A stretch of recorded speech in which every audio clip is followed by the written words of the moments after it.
আসসালামু আলাইকুম সুপ্রিয় ভিউয়ার্স, কেমন আছেন সবাই? হাওয়া কুকিং চ্যানেলে আপনাদের স্বাগতম। পবিত্র মাহে রমজানের শুভেচ্ছা সবাইকে।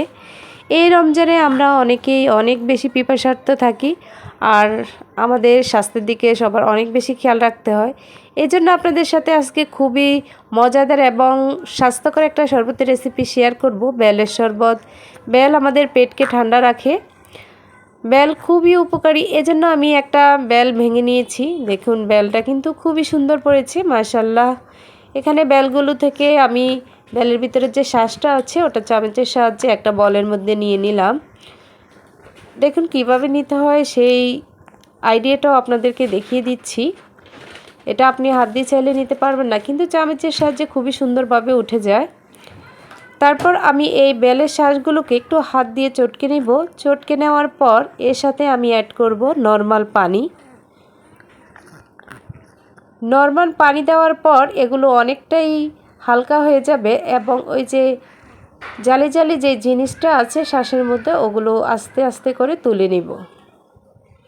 দেখুন অনেকটা বেল ওই জালি জালি ওগুলো থেকে অনেকটাই আলাদা হয়ে যাচ্ছে। এই প্রক্রিয়ার মাধ্যমে সবগুলো তুলে নিব, যতগুলো হাত দিয়ে নেওয়া সম্ভব ততগুলো। তারপর আমি এক কাজ করব, এই বেলের পাম্পগুলোকে আমি একটি চালনির সাহায্যে সুন্দরভাবে চেলে নিব, যেন একটু আঁশ না থাকে, কারণ আঁশ থাকলে শরবতটা একদমই খেতে ভালো লাগবে না।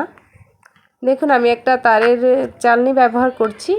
আপনারা চাইলে পাতলা কাপড় দিয়েও ছেঁকে নিতে পারেন, কিংবা যেভাবে আপনাদের সুবিধা হয়।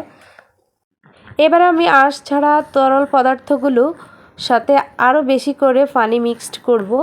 দেখুন আপনারা যে থিকনেসে শরবত খাবেন ওই রকম পানি ব্যবহার করবেন। আর কেউ চাইলে এখানে ঠান্ডা পানিও দিতে পারেন। আমরা অবশ্যই ঠান্ডা পানিটা অ্যাভয়েড করি, কারণ আমাদের বেশিরভাগ ঠান্ডার সমস্যা থাকে। এখানে দিয়ে দিলাম চিনি, আপনারা চাইলে আখের গুড় দিবেন, ওইটা আরও বেশি মজা হবে। এর সাথে অ্যাড করে নিচ্ছি গুঁড়ো দুধ। এবার আমি সুন্দরভাবে এটাকে মিক্সড করে নিব। আপনারা চাইলে এখানে ব্লেন্ডও করতে পারেন, আমার মনে হয় ব্লেন্ড করার প্রয়োজন নয়, তাই আমি আর ব্লেন্ড করছি না। এজন্য এভাবে মিশিয়ে নিচ্ছি। এই শরবতটা খেতে অনেক বেশি মজা হয়েছে, আর শরবতটা খুবই উপকারী।